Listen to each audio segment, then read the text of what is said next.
So just to start with, what would you expect for your student if they were enrolled in Homestead Independent Studies?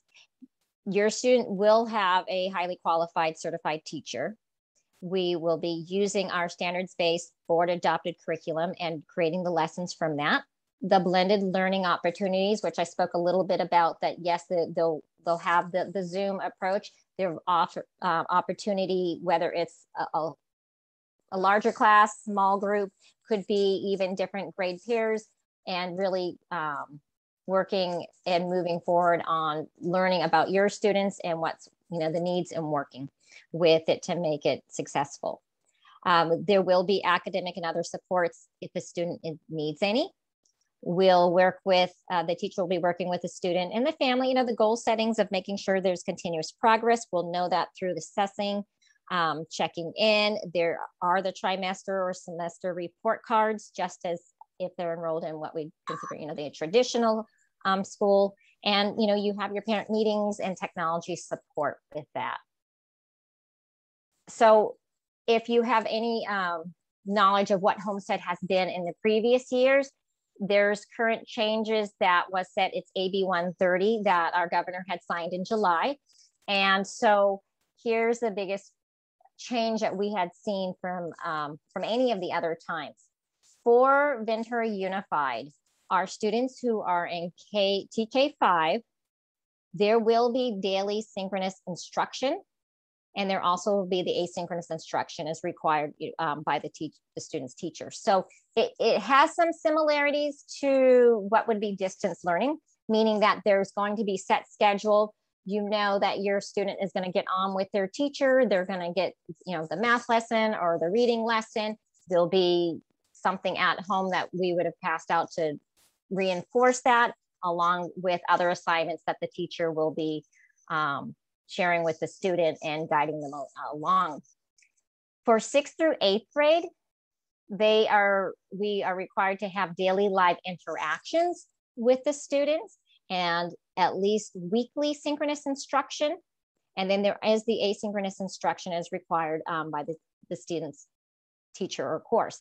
And I did the formal definitions of those, but again, synchronous instruction, basically it is the teacher and the students engaging at the same time.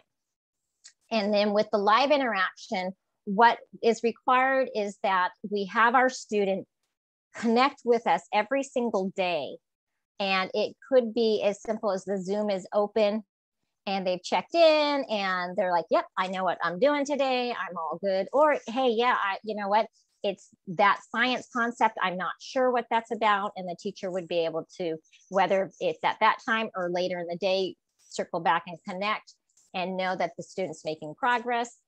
And so that's that live interaction for 6th through 8th grade that has to happen, or otherwise they are considered not in attendance. And that's something that was a change, and that is a requirement. We got a couple of questions I'll share. In the past we had the distance learning was, there was these Zoom lessons. If families attended, that was great. If not, and they were doing their work asynchronous, that was okay too. That was considered, you're attending, you're participating. And the language, as we really looked through it on the new, is that it is a must. Students must do the synchronous instruction with their teacher, and the students must do the live interaction with their teachers. So that's not something that's optional for anyone. And like I said, that I think whether you're just joining us or you've been at Homestead, that piece is really one that we just want our families to understand, that is crucial to be successful in the program. I want to stop here for a moment and ask if Brett can jump in, because not to make things confusing, but we want our 6th through 8th grade, when you talk about instruction, it is actually, when you have heard, or if you have heard our district use the word flex for our program, this is where it will be. And I'll ask if he can do an explanation better than I could do, as far as what does that mean for our 6th through 8th graders, and what is flex, and what would their instruction and their curriculum look like? Yeah, good evening, everyone. My name is Brett Kloffenstein, and I will be the coordinator for our middle school flex program. our middle school students will be doing at least 4 of their classes online through a program called Edgenuity. You may remember Edgenuity from when we first had our school closures for our first move towards remote learning. And it's a program in which the curriculum is set. And so teachers will not be delivering synchronous instruction for this program. Students will be moving through at their own pace, essentially independent study. But the teachers will be available during specific times during the day for office hours to support students one-on-one with their progress through this program. And students will also have weekly live interactions with their teacher. It could be a Zoom meeting, it could be in person, where the teacher will check in and make sure that that student gets the support they need, questions answered about specific topics or any subjects they might be struggling with or excelling in, and helping that student move through their coursework in Edgenuity. Edgenuity has a variety of benefits to it, allowing students to move at their own pace, which will help most of your students. One thing I also want to point out is that with the Middle School Flex, your students will be enabled to enroll in at least 1, possibly 2 classes at their former school of enrollment. So if you have a student in a class that they were really hoping to do in person, wood shop potentially, or music potentially at their former school, they can multi-site enroll and do most of their coursework on Edgenuity and still take a class or 2, get those connections at school, those interactions potentially, and maybe do some of those electives that they wouldn't be able to do online. So this is an important flexibility that we weren't able to offer for distance learning students in the past. I don't know if I have anything else to say about that, but I'm happy to try and answer questions as they come up. I know we will probably, I think in that, I know for families, it really is that instruction in that curriculum. And I would piggyback on just sharing the TK5, it is, like we shared, it is using the same curriculum that has been in place. And along with Edgenuity, yes, that is a piece of it, but we also, our Homestead teachers are really good at learning and understanding their students. And part of the Homestead has always valued being able to do some individualized adjustments for our students. And so at first glance, when you say, well, they're all using the same curriculum, it doesn't sound like that would happen. But what I want to really share with you is that it will, because what our teachers are very skilled at is it may be the same information, but how they deliver it to our students can be adjusted and supported. And sometimes it's even how our students give that information back to the teachers to demonstrate their knowledge. And that's where we still have that connection and that ability to really support each individual one. And like I said, the 6th through 8th grade, as Brett had mentioned, whether it's a little bit of acceleration in an area or whether it's a backtracking and saying, well, okay, that approach of what we needed you to learn was not the best for what you needed. So let me find a better, way, or a way that meets your learning style better. And let's reteach, that main concept. So those are some of the pieces. He also mentioned in far as 6th and 8th grade, 6th through 8th grade, having the opportunity to roll in a course or 2 in their previous school. We will do some of the live classes in Homestead also, so they have those options. And something that, we are even throwing out there, because the Homestead is housed at Lemon Grove, and Lemon Grove is still fairly new, growing as a middle school, that we may even be able to do that kind of enrollment if we have an elective at Lemon Grove that would meet the needs of, your middle school students. So really, again, trying to say, okay, this is what we need to do. Here's what our families need, and what is the best we can offer. Let me go on to, so one of the parts of that is I shared, is we are going to be doing attendance. Is basically what it is, the required documented daily participation, and it has to be done through, we saw them on the synchronous instruction, or we did the live check-in with them. If it does not happen, we have a set standard here that when it falls below a 60% in a week, we will be making sure and reaching out. I had someone say, oh, does that mean, after reviewing, oh, does that mean that you have to go back and, kind of kicked out? And it's absolutely not. It's a reminder. It's a check-in for us to say, okay, hey, wait, what's going on? Is something not working? Where else can we help? So that's really what it is. We do not want your student feeling lost or left out or left behind. So we'll be quick to just be doing that check-in and problem solving and working through that. But that is a big piece of this, that we, you know, are not going to just kind of like, well, maybe they'll turn in their work in a few more weeks, and we can't. We want to keep you, you know, up to date, especially that there's many, I know many families I spoke to, they're waiting, and we know this year and a half, it keeps shifting and stuff. And part of that is that when they feel it is the right time, they may be shifting right back into in-person learning. And we want your students to be able to walk in that class and feel confident that they haven't missed anything. Which, just to share that, you know, so how attendance is monitoring, it's that they're showing evidence of the daily work completion. Part of that can have a little bit of a delay, that it's not uncommon. Your student had a set assignments for the week, and you may be dropping that off on a Monday. Some, you know, do some submissions of even, you know, taking pictures of it and submitting into different programs, like if you've used Canvas in the past and things like that. But there is also just the participation, whether it is in those meetings, there's regular assignments, the contact between the student and the teacher, and making sure, and this is also, the teacher will be documenting all of this on a weekly engagement record. And I did want to let you know, when we talk about a school day, Homestead follows Ventura Unified School calendar. So any day that any of the other schools are in session, Homestead's in session. So that's kind of how you think about it. So the fall break, the winter break, there's no school, but you know, we return on the same day. So we got to be very careful of realizing that. And it's not something as simple that you're like, well, you're doing Homestead, and so we're doing 3-week winter break. You know, and we're not going to go back, because that would be a week that if you're not in there, your student's not in there participating and doesn't get that work in there, it could end up as an unexcused. So it is something, just like I said, we're trying to make sure you have the full picture as you move forward.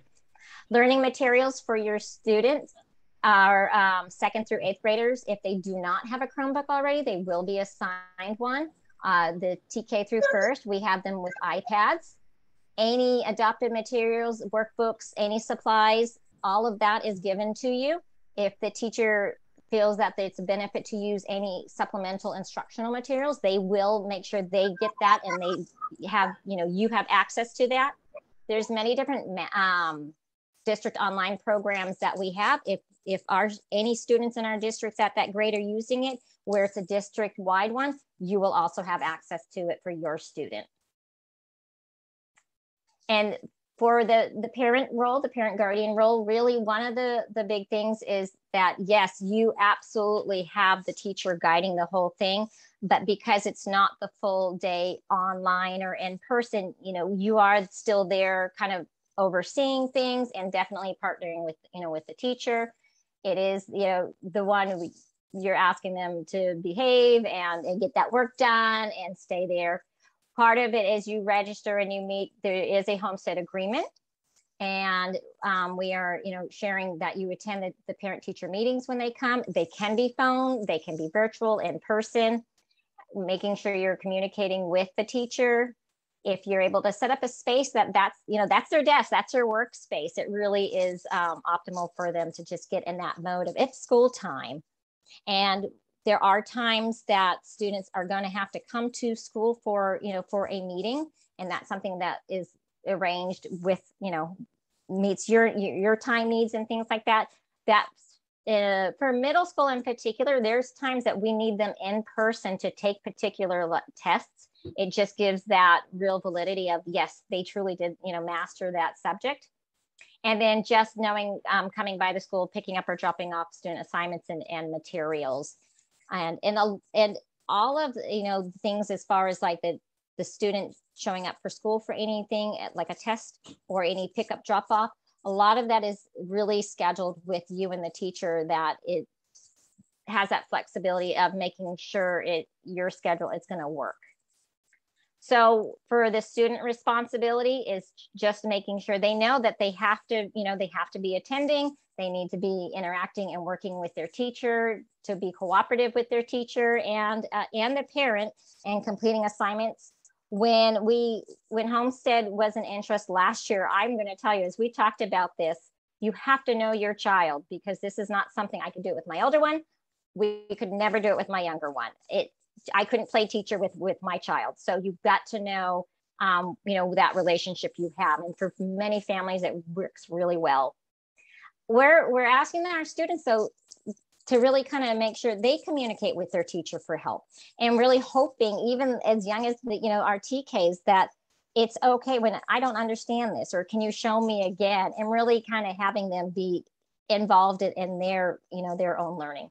And there are times that we do need certain tests done, and just to be able to attend and participate in those. And again, a lot of that is scheduled with you. So for our students, we're there not only, that core instruction and support, but if there's any areas that we do see, of concern, especially with any learning loss through last year, we're ready to step in academically.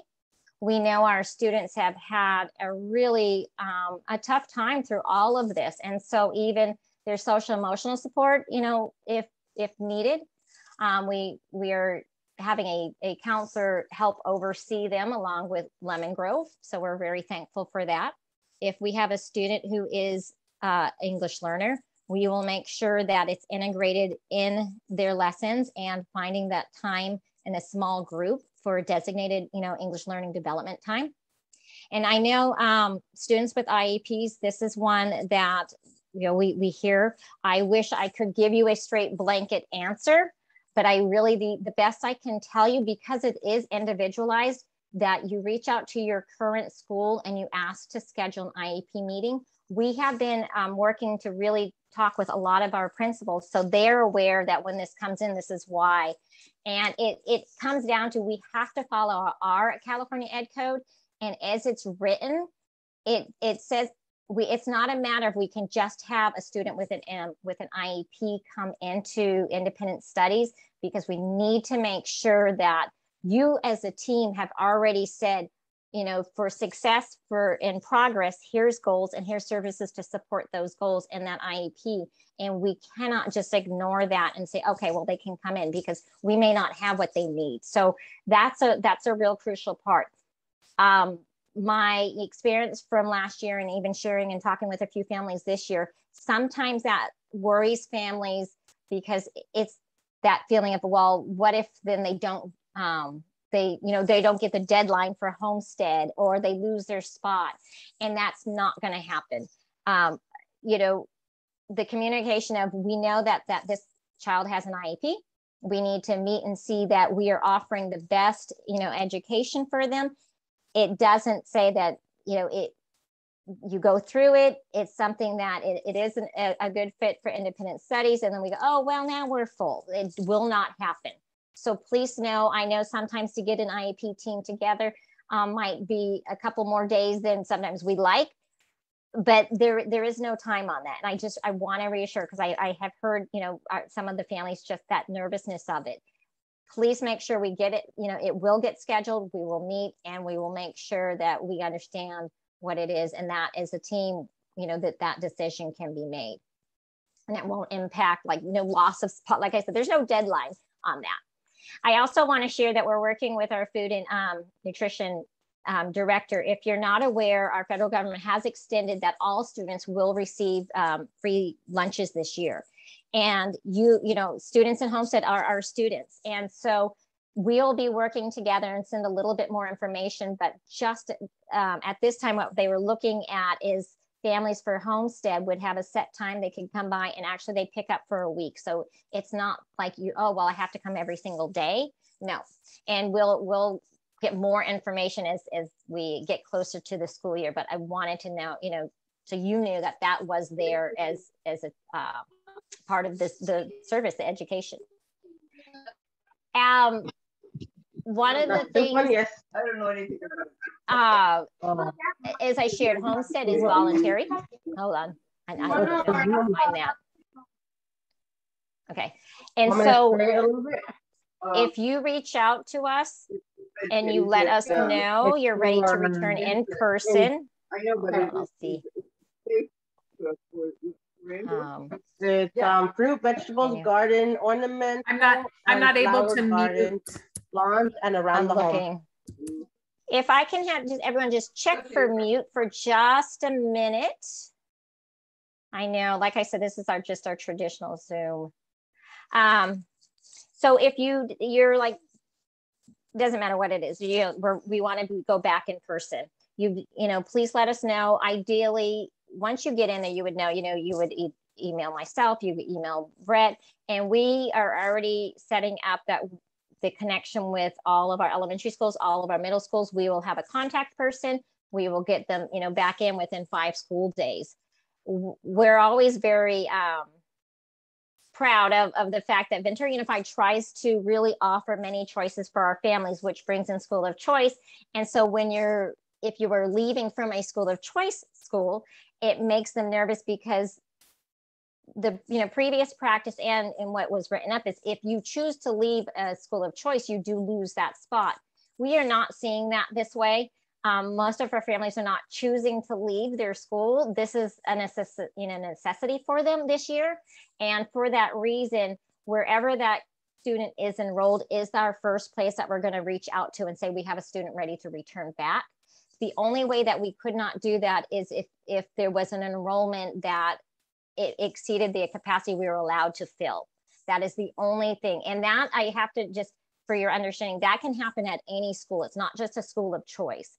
And so if that was to happen, that's when, our student services is also ready there for, for all of you that we reach out and share, what are the options. And it's a matter of having a conversation with you and talking about, the different options. And that's not just, okay, well, that wasn't there. Now you have to go here. And we have no intent on doing that. And so, please know that the only reason we couldn't is if it's just it truly, and if you've ever seen a classroom that's full, it's full. And we don't absolutely want to overfill it in this time as it is. But other than that, if you have at a school that's not your boundary school, that the one you are at is the one that we would work with to have you return in person if that was what you wanted to do.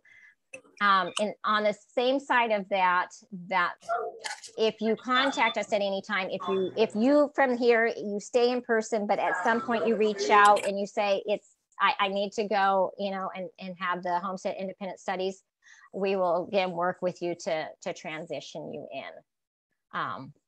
And so I think that is I think that is that. And my number's up there. I'll be putting Brett's up there soon and email, but we'll be working so we can get your questions answered. And so I'm going to stop this.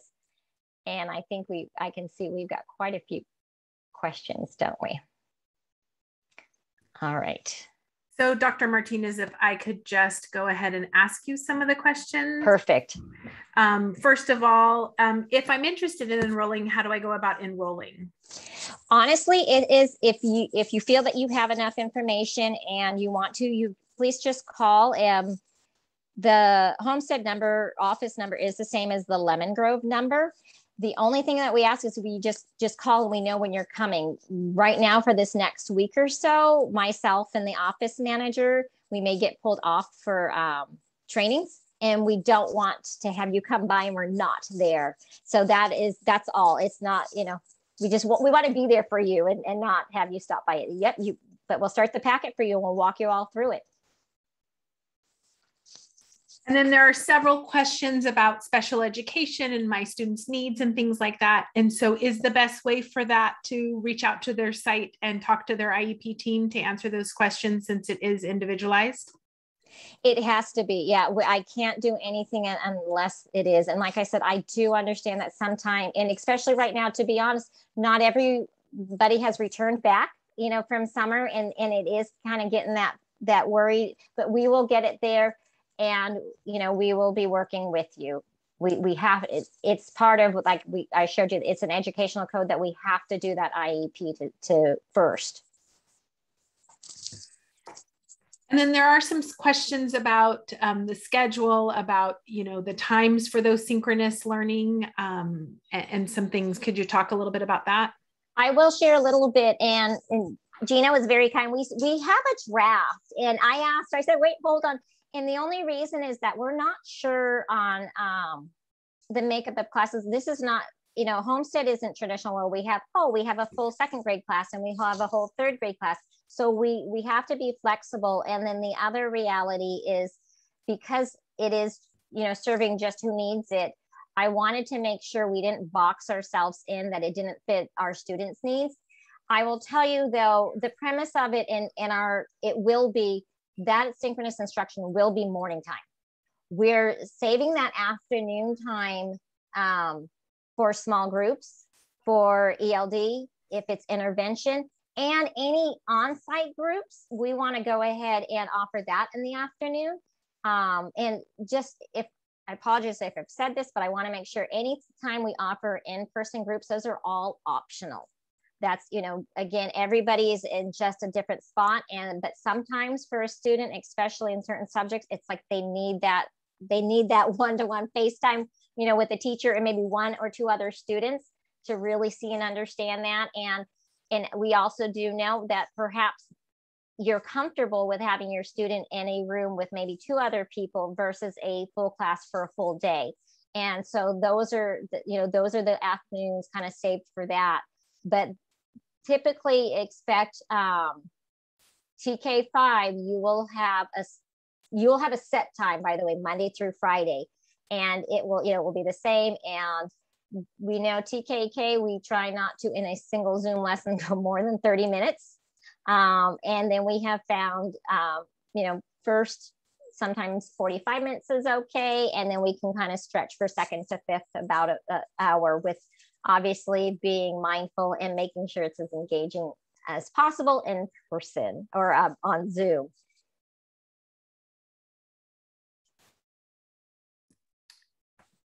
Great. Let me get to some other questions.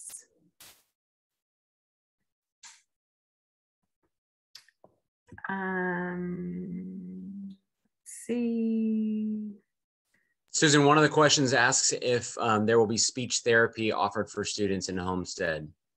That's an IEP service, and so it has to go and go through the IEP process first.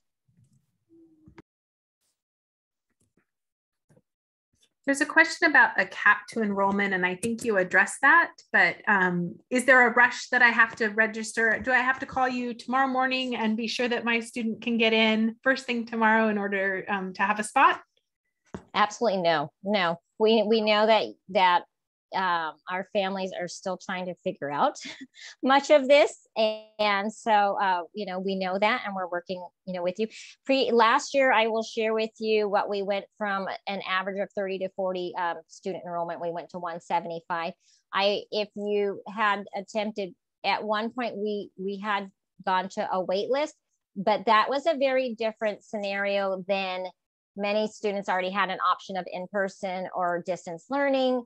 This one, if you are not able to return in person, this is where we're asking you to be, and we understand that. And I will share with you that, Dr. Rice, our school board, Dr. Castro is here, they know that. And so I work closely with them. I work closely with HR to say, okay, I've got my teachers are at their full load. So who are we going to have start coming in?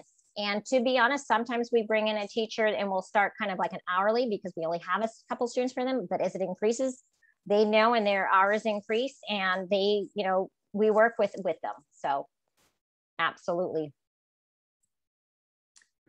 There was a question about the length of the synchronous instructional times.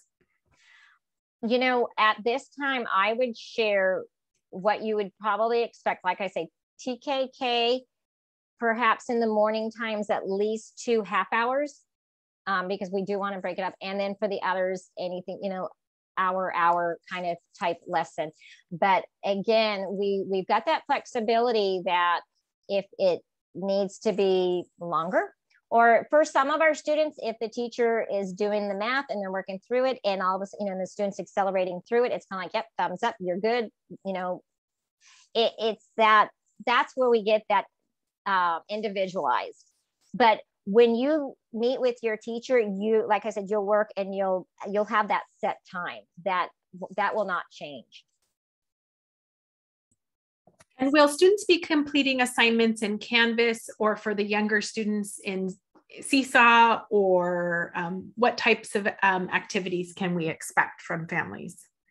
We know that we've used, you know, we've used both. And so again, we're ready. We actually have people ready to train if any of our teachers need support, if Canvas was wanting to be used by our families.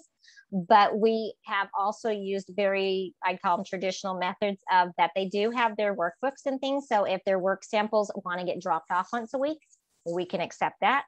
Sometimes for the little ones, it is even something like I videotape my child reading the book. So we know they're practicing. And, you know, and then you just kind of shoot that off as an email. So I don't mean to kind of give such a generalized answer, but the reality is our Homestead teachers who have been doing this for a long time really have some great skill that when they meet with you and they meet with your student as we start to get going, there's a lot of opportunity to hear what it is the best for your student and to show and how do you bring that work back and know that they truly are learning.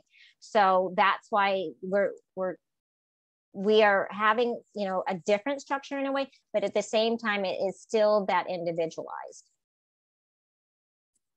And there are some questions about Edgenuity. When and where is Edgenuity used? Is there an alternate curriculum? So I don't know, I see Brett, you answered that in the chat, but did you want to, either Brett or Susan, did you want to address that? I imagine that there's some families from Homestead who've had their students enrolled in Homestead in the past who are beginning to understand that there is a shift here that we're discussing, and that is that some of the curriculum selection that happened in the past this year is not going to be possible, and we're moving to using Edgenuity so that students can have adopted curriculum in all of their core subject areas and have that flexibility to multi-site and be able to complete courses if they choose at a traditional school site where they've been formally enrolled.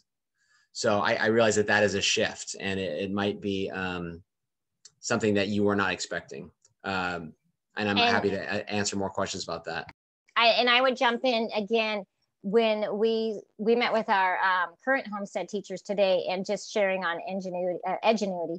And one of the pieces again is that flexibility of hearing from a student that they're working on that science and that concept, you know, through this approach is just not. They still, it's like, you know, I don't get it. And they do have access to supplemental that they're like, okay, let me pull in a different thing. Let me, you know, share a different way. And that's where I think it would be very different if you have had it in when we first did it. Gosh, what was that, spring of 2020? This is going to be a lot different in how connected each student is with their teacher.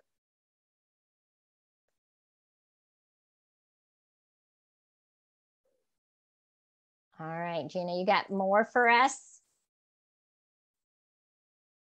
Sorry, I'm trying to answer in the chat and then also answer live too. The question I was trying to answer in the chat, my multitasking is not working so swiftly. The question I was trying to answer in the chat is, are other teachers going to be doing virtual instruction this year? And so I was trying to answer that. And distance learning sunsetted. It ended on June 30th. And so if your child is not yet ready to return to in-person, independent study through Homestead would be the best option to answer that question. And then Brett and Hector, are there any other questions that you see in the chat that are unanswered? I saw a few times in the chat, I'm not sure if they were answered or not, whether or not families could request at any point to go back to their previous school of enrollment should they decide that it is safe for them now to return. And that's the 5-day, right? That's exactly. So what we would ask, and again, when you enroll in Homestead, we will make sure, you know, a lot of this is literally written down, you know, so you would have it to reference, but part of it would be like, okay, I want to return back, you know, my students return back in person, and you will have the contacts that you will go ahead and most likely Brett or myself. And the minute that happens, we have already, like I said, we've started to partner with every elementary school and every middle school as far as that contact person, and they would know we've got a Homestead student, they are returning back to their school. And that's the first place. And just if you were had not been able to know, if it doesn't matter if it was a school of choice, if it was a boundary school, it is wherever you were, you know, your student is the one that we're going to go right back to. The only thing that we have to be straight up honest with is if something had happened and all of a sudden that grade level had just maxed out in capacity, that would be the only thing. Then we would actually work with Student Services and see what options that you still would have as far as other choices. So I have to tell you, I have not seen that happen, but we want to give you as much information and as we can as you make your choices. And I did just want to mention some people that the chat's scrolling fast. And so we will compile the information in the chat and your questions. They've been really helpful to us to help guide our thinking on what information we need to be able to provide to families. And we will be sending that out to all families. And you can check on our district website and or our district Facebook page for that information if you didn't happen to catch that answer. And then somebody asked the question about where to enroll in brick and mortar classes. And that would be at the Ventura Unified website, which is venturausd.org. And then there was also a question about why did distance learning end? And it was part of legislation. And so the laws changed due to the pandemic. And the law was very specifically written for the previous school year of 2020, 2021. And then this current school year, 21-22, has enhancements to independent study, which incorporate the synchronous instruction as a way to serve our students differently for this current school year.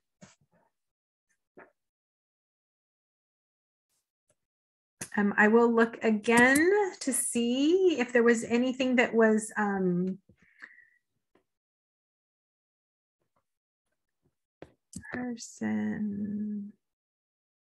transfers into school at the beginning of the year.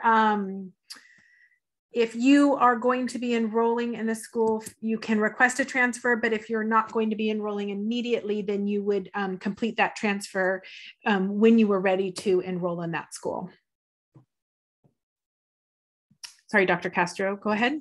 No reason to apologize. Going back quite a few minutes ago, it seemed like there were some parents that were just wondering if the intent is to not have their students exposed to other students. Is there a way at Homestead to ensure that their student does not need to be exposed to other students? So I was wondering if we could respond to that. That is great. The way we are setting up the Homestead Independent Studies is if you do not want your student to step foot on campus, they will be having access to everything that we have without ever being on site. And so the first level, that first morning, you have your lessons like through the Zoom. The other piece is if there was anything that your child needed beyond that, whether it was ELD or whether it was intervention or any kind of support from counseling, if it needs to be done, through like a Zoom or, sometimes even telephone or anything, we absolutely will work on that. Some of the way that we, when we look at our Homestead teachers, it's almost like there's a dedicated amount of time that they have for each student. So sometimes it is going to be that they do need that one-on-one, and we know that, and that they will be, ready for that. So yeah, you do not have to. Everything that or anything that you hear for on-site and stuff will all be optional.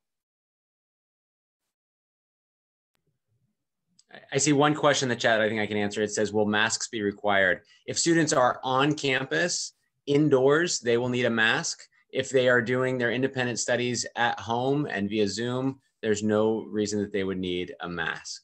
Do I have that right? Okay, I see some thumbs up. And we almost feel like we need as of today. Yes. As of today. And then there was a question that somebody had asked that they said was unanswered. I believe I tried to scroll back into the chat. I believe it was which grades. And that would be TK through 8 is Homestead. And then what is the classroom capacity for children in the classroom? If you're talking about Homestead, it's a virtual program. And so there are typically, Dr. Martinez, do you want to answer typically how many students are in a Homestead class?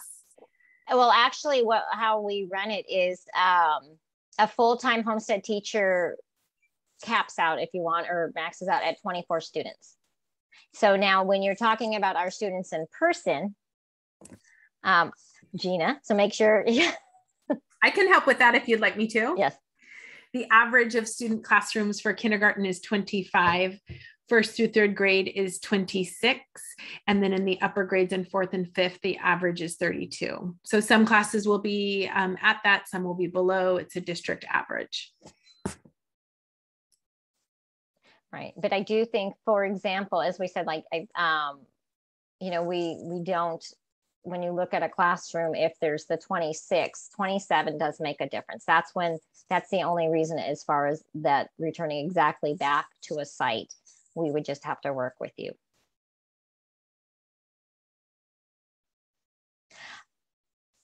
I saw the question on the masks not needed outside and things.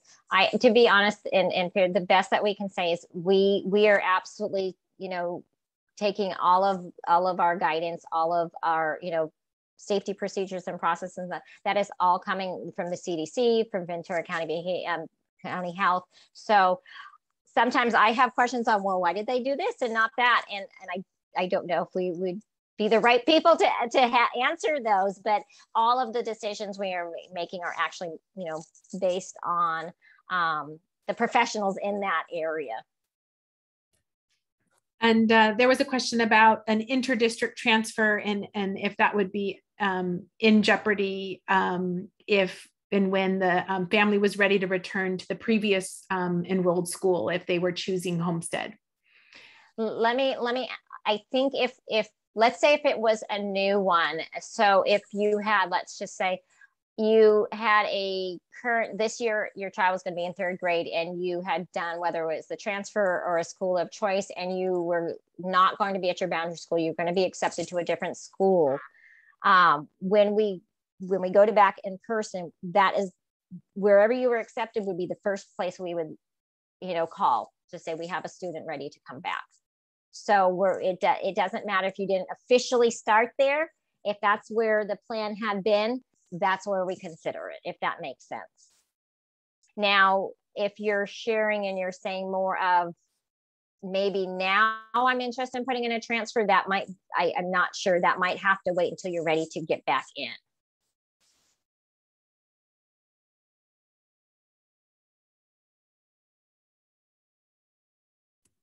Okay.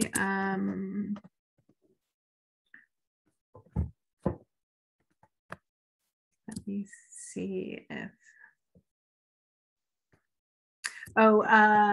there's a question about kindergartners who need physicals and immunizations.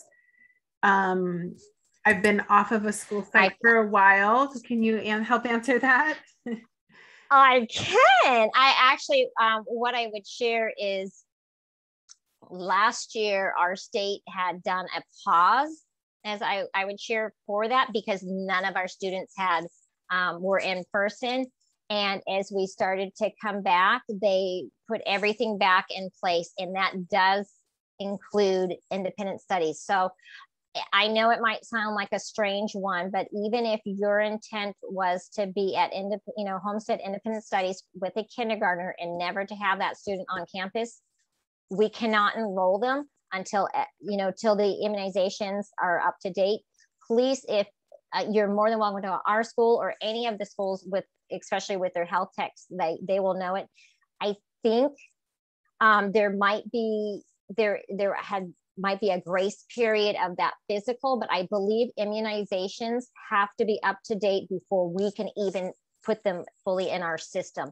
And like I said, last year there was a pause that has been removed, and that does also apply for anybody in Homestead. And Susan, if I started the school year and I had my child enrolled in an in-person program, and then at some point during the year I felt that I needed to make a different decision, how would I go about doing that? Do I have to enroll now, or could I enroll in the middle of the school year? You would need to enroll when you're ready. We cannot have, especially in elementary school, you can only be enrolled in one school at a time. And then even when we're talking middle school with kind of like taking a course here, it's very different. So really, we know that's going to happen. We know that. And you just give us a call and we will make sure and start to get you ready on what you need to do to transfer in.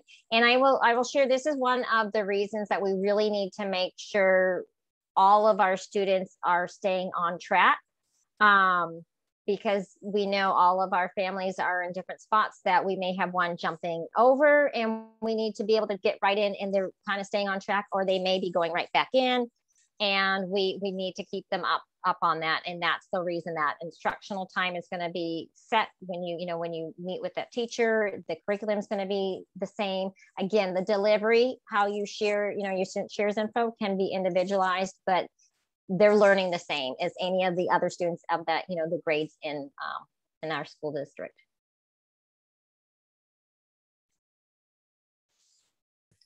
Okay, we have just a few more minutes to wrap up. We did record this session, and we will be downloading the chat and providing a frequently asked questions document to give you access to these questions. And I do know, and as I've seen a couple, I know the families, if your student has an IEP, I know that still is a concern. And a lot of times when I have that opportunity and I get to hear, what you're sharing and asking and your concerns, I will be, circling back. Dr. Castro's here. He is just, he's listening. And I know that we will be kind of coming back and saying, here's what we're being told from, the State Department of, Ed.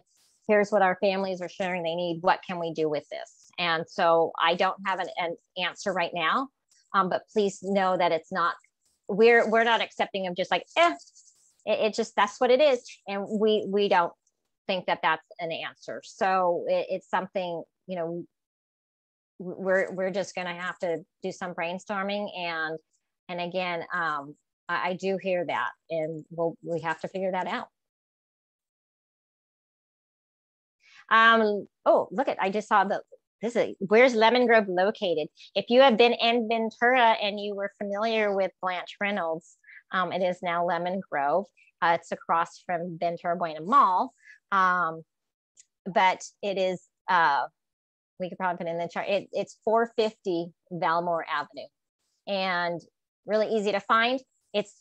So Homestead in Lemon Grove are the same physical building, same office. We're all there. You walk into that office and it doesn't matter if you're Lemon Grove or Homestead, all of us are there for you.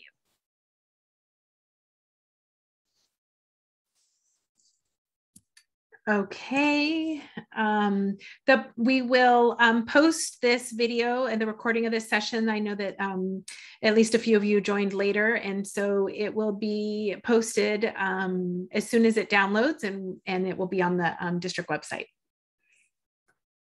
So I would say in the next couple of days, it should be posted. Dr. Martinez, anything else you'd like to add? No, and I know I was poking, as I saw some of the questions, I had to keep looking. And I apologize if we didn't get to, to your question, but please, reach out to us. If I have not responded, I am not intentionally, doing any ignoring, trying to work through and get to everybody as quickly as we can. And that's why we also thank you for your questions, because it's going to allow us also to share and know what else information you're asking for. But sometimes, your student, there is a particular situation that you want to know about, and just let us know and, give us a call. Yeah, like I said, I just saw the physicals. The best is if you call any of our schools, their health tech, they all know. And that way I won't give you the wrong information.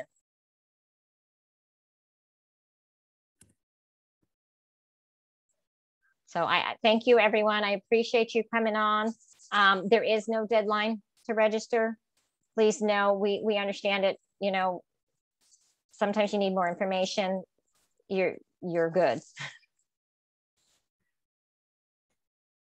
And yes, picking up anything would be right at Lemon Grove School.